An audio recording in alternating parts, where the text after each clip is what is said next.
Good morning, Reach. I'm Kelsey Butler. And I'm Addison Garner, and this is Richmond Early College News. To start off our announcements for this week, starting on September 8th, the Science Olympiad team will meet Tuesdays and Thursdays from 2:45 to 3:15.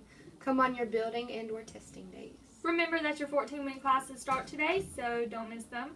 And let's congratulate Miss Wagers for being this year's Reach's Teacher of the Year. You the bomb.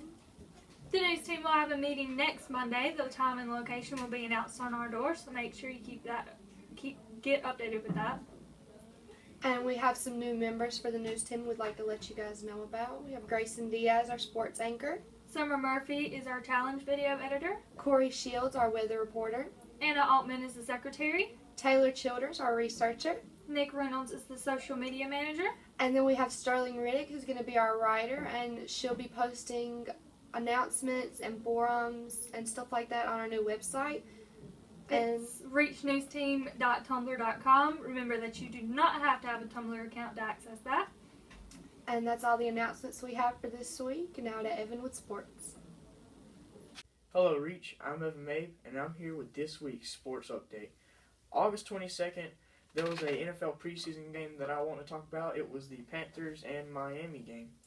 The ending score was 31-30. It was a head-to-head game for the most part. The first half, Miami pretty much had them, and Carolina had an insane comeback with that one last turnover. And so far as first downs, Miami had 19, Carolina had 24. Total plays, there was 64 Miami, 74 Carolina. Total yards was 338 for Miami and 364 for Carolina. That's all for this week. And now to weather. Good morning, Reach. This is Corey Shields, and I will be your new weather reporter. Monday, partly cloudy, 86 over 67. Tuesday, partly cloudy, 89 over 68. Wednesday, scattered storms, 87 over 67. Thursday, mostly sunny, 89 over 68. Friday, scattered storms, 88 over 67. And that is it for our week's weather report. Now to Around the World News. Good morning, Reach. I'm April with this week's Around the World News. Deep in the pristine Amazon jungle, Brazil's newest skyscraper has a mission unlike any other: to save the world. The white and orange metal frame called Amazon Tall Tower Observatory, or ATO, is a bold new tool to push the understanding of climate change and the vital role of rainforests. At 325 meters, the ATO Tower is a meter higher than the Eiffel Tower, and a good bit taller than London's loftiest building, the Shard. But instead of the typical city din of honking horns and engines, the loudest noise around the skinny structure is the chatter of cicadas and tropical birds. Being far from the towns and man's influence ensure we can collect relatively pure data, says the director of the Max Planck Institute of Chemistry, which is partnered with Brazil's research agency, INPA, on the German-Brazilian funded project. The Amazon is seen as a big piece of the global warming puzzle, since trees are a key weapon in safely capturing destructive carbon gases. And at 3,000 kilometers wide, the Amazon is the greatest of all rainforests, known to many as the lungs of the world. So for this week's trivia, we have: how wide in kilometers is the Amazon's rainforest? Is it A, 4,000 kilometers, B, 301 kilometers, C, 3,000 kilometers, or D, 400,000 kilometers? Shout out the answer if you think you've got it right.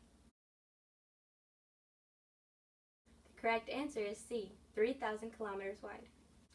Now to Jessie for her story of the week. Thanks, April. This week I'm going to be talking about a bit of a controversial topic. It has been everywhere, even in classes have been talking about it, but there was a shooting for a cameraman and a reporter in Virginia a couple weeks ago. And this topic has been everywhere because the gunman was actually a former employee of the WDBJ news station. And during the interview, the gunman opened fire on the cameraman, Adam Ward, and reporter Allison Parker.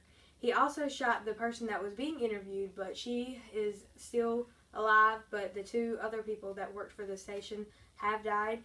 And the gunman held a grudge against the news station because apparently they were discriminating against him.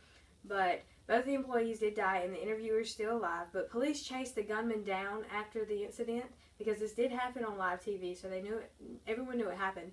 But the police chased the gunman down, and by the time they got to his car, which he had crashed, he had already shot himself and committed suicide.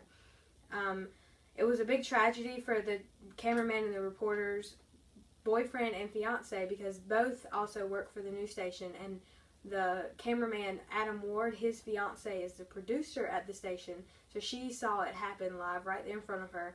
And then Allison Parker, the reporter's boyfriend, also a reporter for the news team, sat there and watched the whole thing.